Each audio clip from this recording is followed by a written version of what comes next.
nyo lang yung digital nyo sa continuity dito pag tester nyo. Kung tutunog ito siya, ibig sabihin is may mali yung wiring natin. Yan, so okay naman, walang tunog, yan. Okay naman. So doon tayo sa breaker mga kulikot, hanapin natin yung positive. So yung kwan set nyo lang sa live. Yan, naka-live na yan siya mga kakulikot. So on natin yung breaker. Yan, ito na yan. So tusokin natin mga kakulikot. Pag tutunog ito siya, ibig sabihin yan. Yan yung positive mga kulikot. Yung kulay black doon sa taas. Yung line to natin is wala.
Ngayon mga kakulikot, nagwa-wiring ako ng bahay namin. Yan o. Yung mga wire niya. Yan. Saka yung breaker nandun. Yung breaker is 30 ampere yata yan. So dito mga kulikot, ituturo ko sa inyo. Dito sa junction box. So ito mga kulikot, ito yung switch niya. Yan. Yan o. Yan. Papunta na yan doon. Yung switch niya. Yan po yung switch niya. Yan o. Tsaka ito yung siya. Ito. Ito. Ito yung siya. Yan. Yan. So, para hindi kayo malito mga kulikot, iba-ibahin nyo yung kuan. Kasi ito siya yung min. Itong isa. Ito siya. Ito yung saksakan doon. Yan o. Yan. Then yung junction box doon mga kulikot, hindi ko na napakita kasi tatlong switch yun siya sabay. Yan yung ilaw. May ilaw din doon sa kusina. So kulang pa kasi itong wire namin mga kulikot.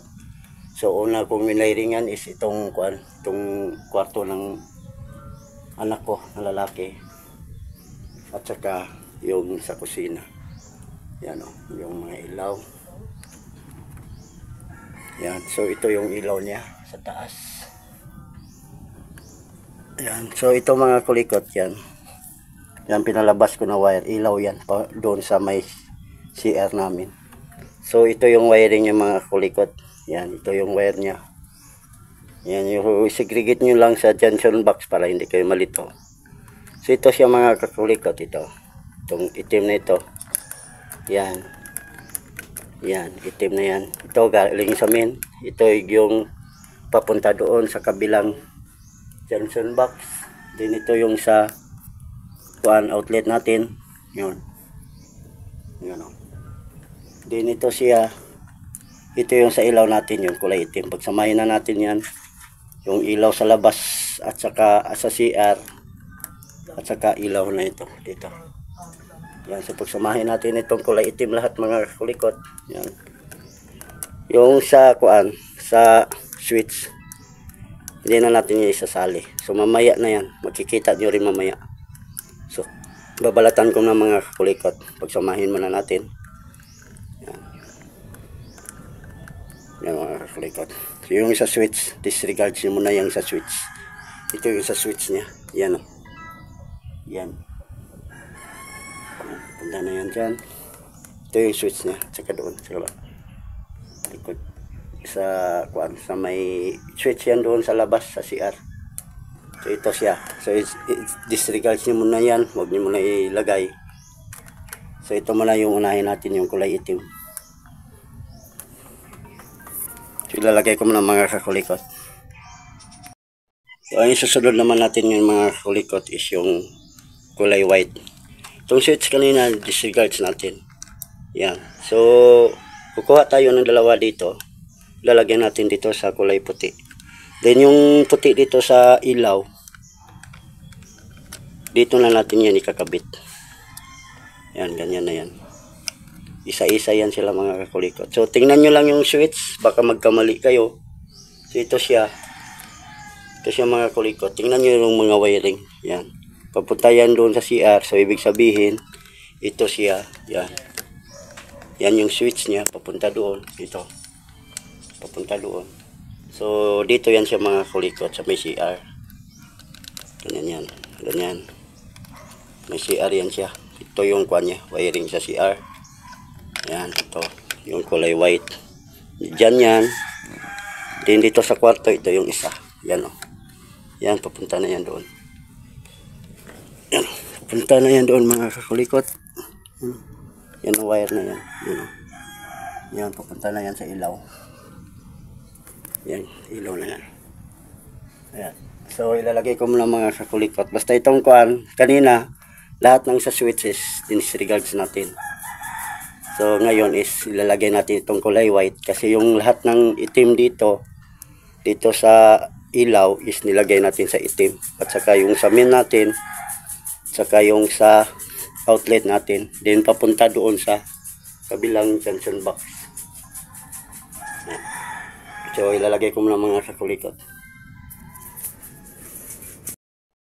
So nalagay na natin yung switch mga kakulikot. Yan. Yung dalawa na yan. Yan. Then yung puti is sinabay na natin dito. Yan sa puti na yan. Then itong kulay black is papunta na yan dito sa kulay puti rin ng ilaw natin. Yan. So ganyan lang mga kakulikot. So try na natin kasi tapos na ito lahat. So kulang lang yung wire namin. Yung dalawang kwarto is hindi pa na-installan. So sa susunod na yan mga kakulikot, kung may budget, basta importante na ayos na natin yung wiring ng bahay natin. So ilalagay ko muna yung mga kulikot kasi hindi pa nalagay before natin subukan. So dito natin sa breaker. Yan. So i-sure muna natin na hindi grounded yung kuha natin, yung ginawa natin. So tesistira natin ito lang continuity, yung line natin. Wala naman kuha nito, line 1 at saka line 2 lang naman. Hindi pareha sa motor na sobrang rami ng wiring. May mga trigger pa yung mga motor. Ito walang trigger, ito siya mga kulikot. Yan. Yan. So tetestira natin ngayon. Go! Ito mga kulikot, set nyo lang yung digital nyo sa continuity. Dito, pag-tester nyo. Kung tutunog ito siya, ibig sabihin is may mali yung wiring natin. Yan, so okay naman, walang tunog, yan o. Okay naman. So doon tayo sa breaker mga kulikot, hanapin natin yung positive. So yung kwan, set nyo lang sa live. Yan, naka-live na yan siya mga kulikot. So on natin yung breaker. Yan, ito na yan. So pusokin natin mga kulikot. Pag tutunog ito siya, ibig sabihin yan. Yan yung positive mga kulikot. Yung kulay black doon sa taas. Yung line 2 natin is wala. Yan, line 1 is positive yan. So yung kulay itim mga kulikot yan natin ilalagay. Ito kulay itim, yung white is sa kabila. So look muna natin yung breaker para malagay na natin.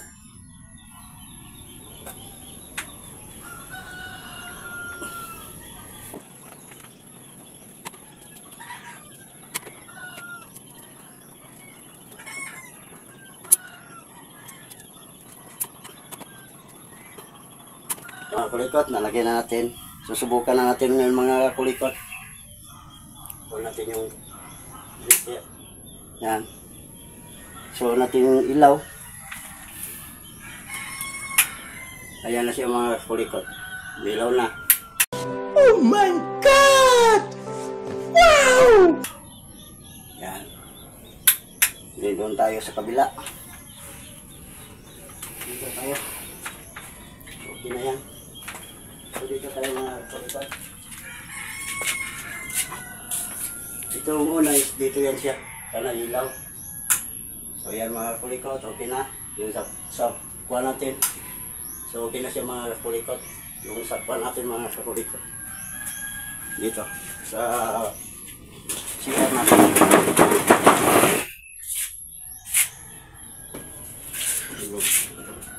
Sa CR natin mga kulikot. So natin yung switch. So okay siya mga kulikot. So ibig sabihin is walang mali sa wiring natin. Yan, okay na okay.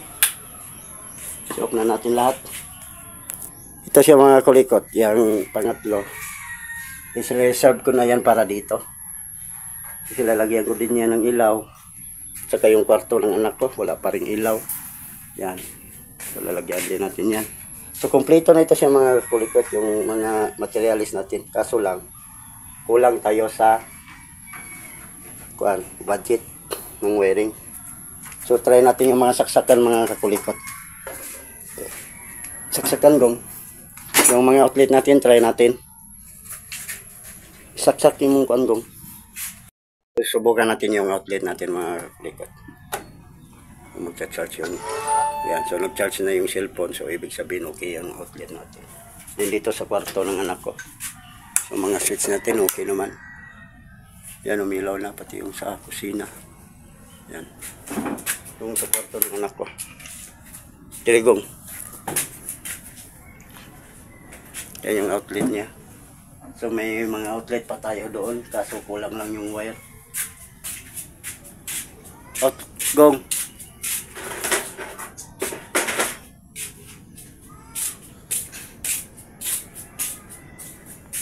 Kulang yung wire natin mga kulikot. So importante mga kulikot yung